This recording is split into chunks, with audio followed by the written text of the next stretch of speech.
Hello people of YouTube, this is Eminent Hero, of course, and this is the Destiny End Dragoon video.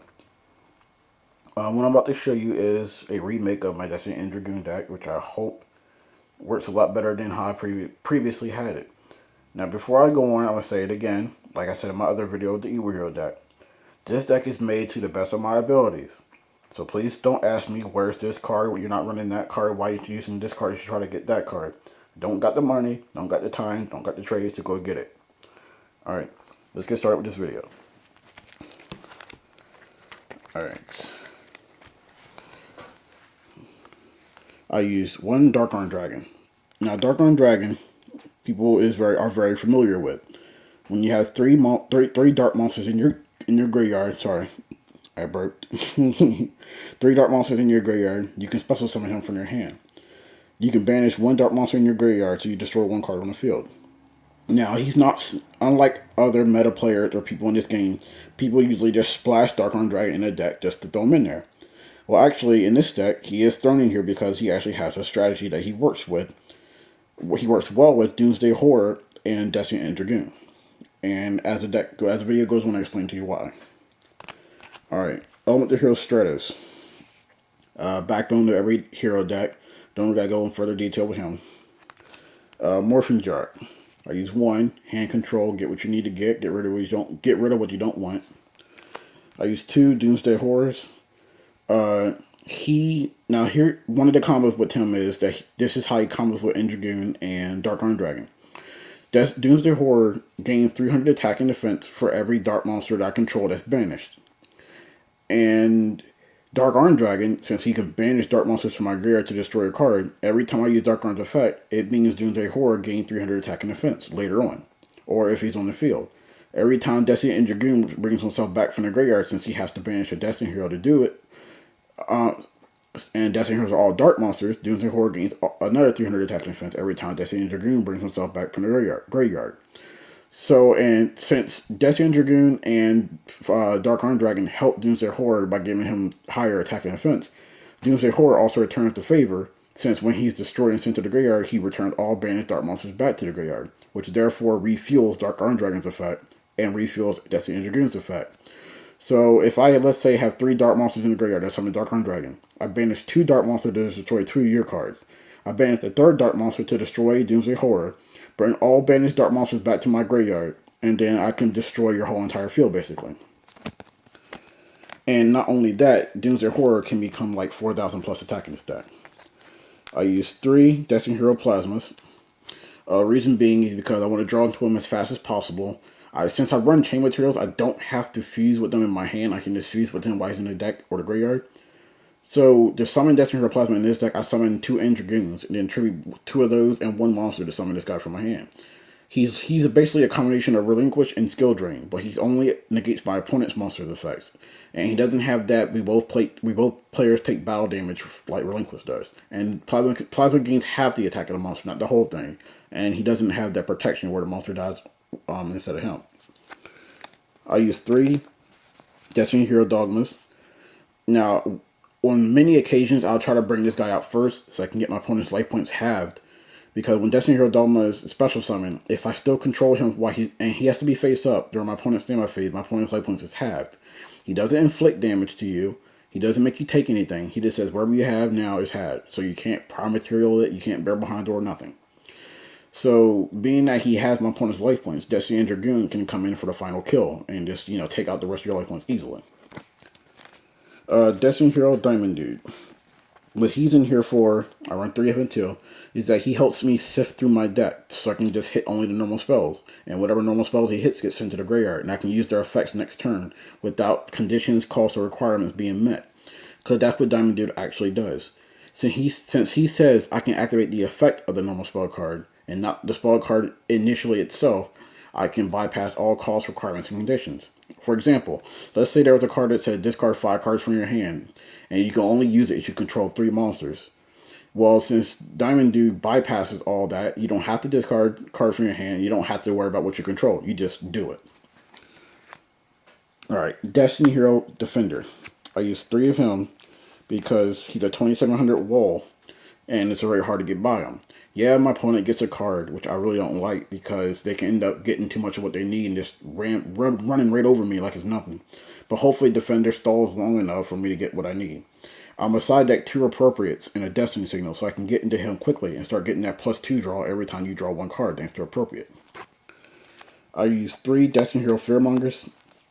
Reason being is because when Fearmonger is destroyed by battle and sent to the graveyard, excuse me, let me try to get this stuff organized in my hand.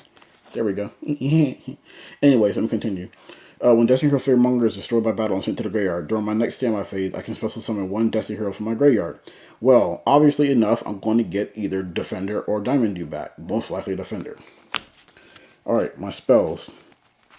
We all know the staple spells in every deck, so I really don't have to go into further detail with them. But there's Heavy Storm, backfield clearance, Monster Reborn, get monsters back that you really need. Dark Hole, monster clearance. I use 2 terraformings so I can get into my field spells. When you run field spells and terraformings, here is how you determine how many terraformings you use. Depending on how important the field spell is, you use 2 to 3. Now, if you're using 3 field spells, you use 2 terraformings. And again, if the field spell is very important, use 3 terraformings. If you're using 2 field spells, you use 1 terraforming. If the field spells are really important, you use 2 terraformings. If you're using 1 field spell, you use 1 terraforming. Or you can use 2 to get the extra search. I use Destiny Draws, obviously, because the deck is Destiny Hero based. And what is a Destiny Hero deck without its ace draw card, Destiny Draw? Ever since Destiny Hero Disc Commander got banned, which I don't think is ever coming back because it'd be too good, D-draws kind of got slow and lost their luster. Alright, my fusion card in this deck is 3 Fusion Gates. Now, the unique thing about Fusion Gate is how it works. The card itself doesn't summon anything. It just tells you an action you can do where you don't need polymerization to summon anything. It just tells you banish cards instead without using polymerization. The card itself does not say it summons anything. Because all it says is as long as this card remains face up on the field, a fusion monster can be fusion summoned without using polymerization. The fusion material monsters used in the fusion summon are not sent to the graveyard but are removed from play instead. It does not say it summons anything. So Silent Warning cannot negate this. So basically, if I play Fusion Gate and you don't negate it or destroy it, any fusion monster brought out cannot be countered. Because I don't know why people think you can use Silent Warning on a monster brought up by a card effect. Silent Warning only says you negate the activation and the effect or the summon of a card. You can't negate what you let resolve. So I'm making that clear right now. You cannot Silent Warning a monster brought out by a card effect. You have to Silent Warning the card effect that's doing it. It's all because of the resolution. You can't basically activate nothing until the whole effect resolves. Therefore, you missed your chance to negate it. So I'm really getting tired of people doing that. I use 3 One Day of Peace. I like the Japanese name better, called a Momentary Truce. But I use 3 of these. What it does is that when you play it, both players draw a card, and both players take no damage until the end of your opponent's next turn. Now, this card is unbelievably good for a common. It makes no sense to how good this card is, and it's just a common. What people should start doing with this card is swarm as much as they can and do as much damage as they can, and then main phase 2 play this, and then now your opponent's like, what the fuck? Because now you did like 3,000-4,000 damage to them, and they can't even damage you back. You don't even care if they draw a card because they're not going to be able to hurt you, so they're not going to attack you. They're probably going to kill your monsters, but they're not going to sit there and hit you directly because you can't take damage. So what you did was turn the downside of both players not taking damage. You made it into a plus because, one, you did damage to them before they got nullified through this card. So what people should start doing is playing this during main phase 2 after their battle phase instead of playing it right then and there. And also, this card is also spammable and lazy in, win condition decks. Because whenever a deck has a win condition, people will love to take advantage of it. In my honest opinion, I hate decks that take no skill because literally you're just showing that you're having a one-track strategy, one-track mind. You're just trying to go for one specific goal. But that's just my opinion. I respect everyone's right to make their own deck. I just don't understand why some people don't like to use their brains and then make a deck that's just pretty much lazy and straightforward. Alright, I use 3 MSTs, basic staple, is chainable, can pick off 1 card at a time in the backfield. I only use 4 traps, but like I said, people, please bear with me. I don't have all these high-tech, high-priced, oh my gosh, staple cards like Solemn Warning and stuff like that, so I'm just using what I have at the moment. I use one Torrential Tribute. Well, Doug only used one because it's limited, but you already pretty much know it's a staple. 3 Chain Materials. What Chain Materials does is that if it says if I were to fusion something this turn, I can fusion summon fusion monster by banishing the fusion materials from my hand, deck, or graveyard, or from the field. So thus, since fusion gates constantly on the field, I can constantly fusion summon over and over and over again until either the field zones are locked up or until I feel like stopping. Thus, I can get out 3 Destiny End Dragoons.